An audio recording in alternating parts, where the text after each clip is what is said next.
দীঘা থেকে বাড়ি ফেরার সময় সমুদ্রকে টাটা না করে যদি সমুদ্রকে পাশে নিয়ে খানিকটা যাওয়া যায় তাহলে কেমন হয়? তাই তো তৈরি হয়েছে সৈকত সুন্দরী রোড। নিউ দীঘা থেকে বেরিয়ে ওল্ড দীঘা যাবার আগেই ডান দিকে পড়বে সৈকত সরণি যাওয়ার রাস্তা। সৈকত সুন্দরীর দৈর্ঘ্য প্রায় 20 কিলোমিটার।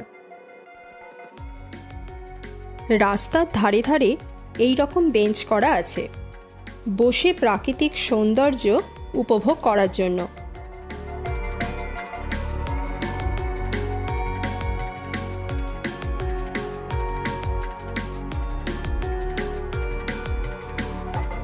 এই পথে প্রথমেই পড়বে চম্পা নদীর মোহনা, যা দীঘা মোহনা নামে পরিচিত।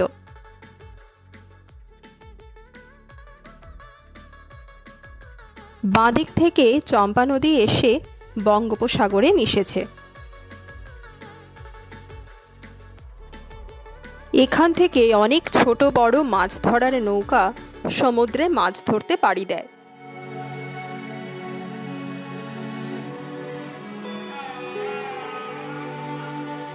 এখানকার সিনিক বিউটি অসাধারণ।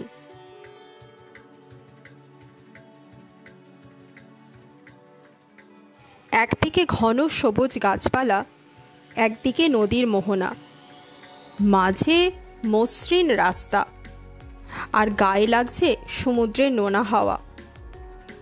এক কথায় যাকে অসাধারণ বললেও কম বলা হয়।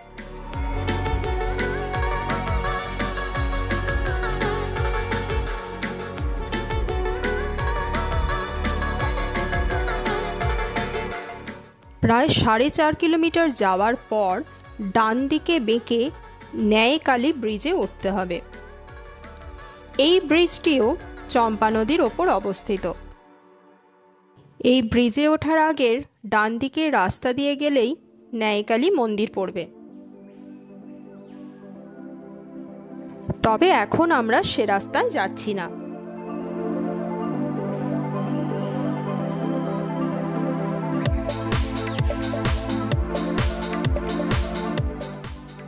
রাস্তা এখনো পর্যন্ত খুব সুন্দর, কোথাও কোনো রকম অসুবিধা চোখে পড়েনি।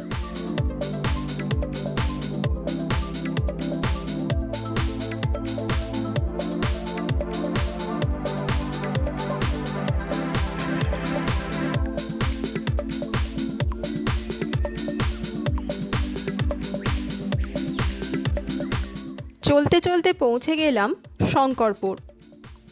এই জায়গায় রাস্তা আবার টালি দিয়ে বাঁধানো।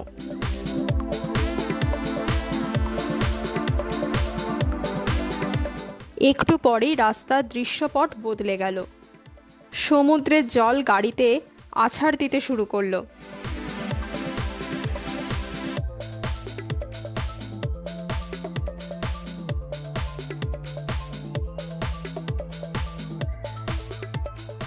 নোনা হাওয়ার সাথে এবার নোনা জলও গায়ে লাগলো।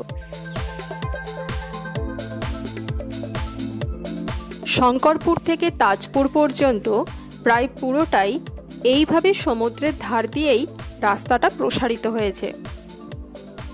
ডান পাশে সমুদ্র, বাঁ পাশে সবুজে ঢাকা প্রকৃতি, আর মাঝে আমরা। সত্যি একটা সময় মনে হচ্ছিল এই পথ যদি না শেষ হয়।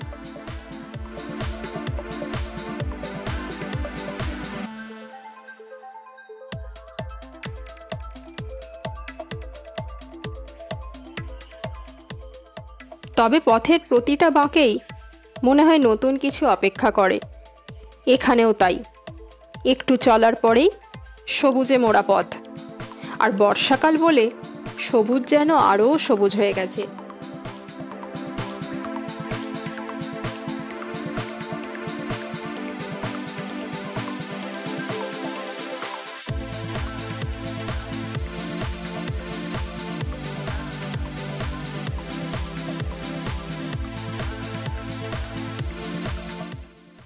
আমার অনুভূতি থেকে আমি এটুকু বলতে পারি, যারা গাড়ি নিয়ে দীঘায় আসবেন তারা অন্তত একবার এই রাস্তাটায় আসবেন। কথা দিচ্ছি মন ভালো হয়ে যাবে। আমার ভিডিওগুলি ভালো মন্দ কেমন লাগে অবশ্যই জানাবেন। যদি ভুল ত্রুটি কিছু হয় তাহলে পরবর্তীকালে শুধরে নেবার চেষ্টা করব। এবার একটা গুরুত্বপূর্ণ কথা, আমাদের হন্ডাই গ্র্যান্ড i10 গাড়ি, আমাদের গাড়ির মতো যাদের গ্রাউন্ড ক্লিয়ারেন্স কম তারা কিন্তু তাজপুর থেকে মন্দারমণি যাওয়ার সৈকত সুন্দরী রাস্তাটা অ্যাভয়েড করবেন। এমনি মন্দারমণি থেকে তাজপুর রাস্তাটা খুবই খারাপ, তার ওপর বর্ষার কারণে একেবারেই অগম্য হয়ে গেছে।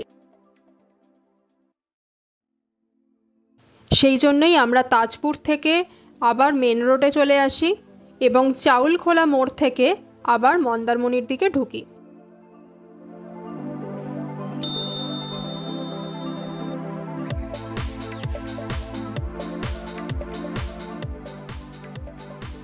চাউলখোলা থেকে মন্দারমণির দূরত্ব প্রায় 8.5 কিলোমিটার।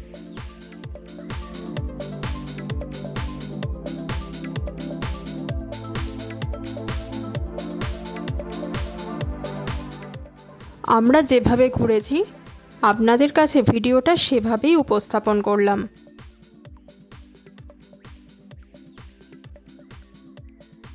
ভিডিওটি যদি ভালো লেগে থাকে তাহলে অবশ্যই লাইক এবং শেয়ার করবেন। আপনাদের একটি লাইক বা সাবস্ক্রিপশন আমাদের মতো ব্লগারদের কাছে আশীর্বাদের সমান। তাই চ্যানেলটি সাবস্ক্রাইব করে অবশ্যই পাশে থাকবেন এবং এভাবেই আমার উৎসাহ বাড়াবেন।